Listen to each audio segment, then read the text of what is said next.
Christianity and Islam pose different threats to the vitality of the modern world. Christianity's extremists, the fundamentalists, typically undermine education in the First World, and hence they retard its potential. Islam undermines the very essence of the First World constitutional democracy, the right to free speech. This is typically done by suggesting that anyone who criticizes Islam is committing an intolerant hate crime. Bollocks. If your faith is causing people to fly planes into buildings, then it needs to be scrutinized in a public forum. I mean, let me make the line simple. Disagreeing with someone is not a hate crime. I mean, I think it's typical of Islamic schools and the political Islamic movement to label any criticism a sort of prejudice and thereby racism, thereby trying to make people silent on criticizing it. Inciting someone to break the law because of your opinion is. For instance, suggesting that you think that those who leave Islam are jerks is not a hate crime. Suggesting that people who leave Islam should be killed is a hate crime. But what is the penalty for apostasy? What is the penalty for leaving the Muslim faith? If it's an Islamic country, then the Sharia is very clear. Apostasy is dealt with the death penalty. Thank you, that's all I want to hear.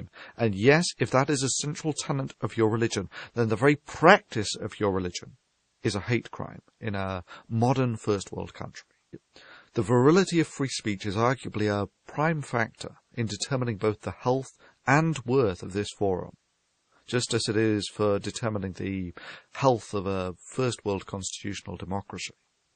I personally have a band of both vigorous and at times vicious critics, yet I understand that if I had the power to silence them, and I did silence them, that this would simply corrode the worth of this forum and the integrity of anything that I said on it.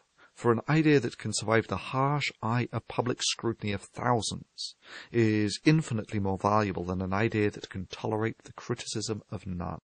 Yes, YouTube is a company who will inevitably serve the bottom line. However, YouTube's value to society, its value to us, is connected to the service that it provides in allowing ideas, both good and bad, to be subjected to open scrutiny. Recently, both Oh My God It's Chris and DPR Jones both had videos which, to be quite frank, had the most meek criticism of Islam taken down for community guidelines violations. Bullshit. If I no longer have the right to call these religiously motivated actions a hate crime, then what is the worth of this forum? Only a matter of time until we rule Earth, until we control Earth. One day, this very flag will fly over the Parliament in London. We will see this flag that will fly over the White House, and we will see the Black House. The Kaaba will take over the whole world. You will take over USA. You will take over UK. You will take over Europe. You will defeat them all.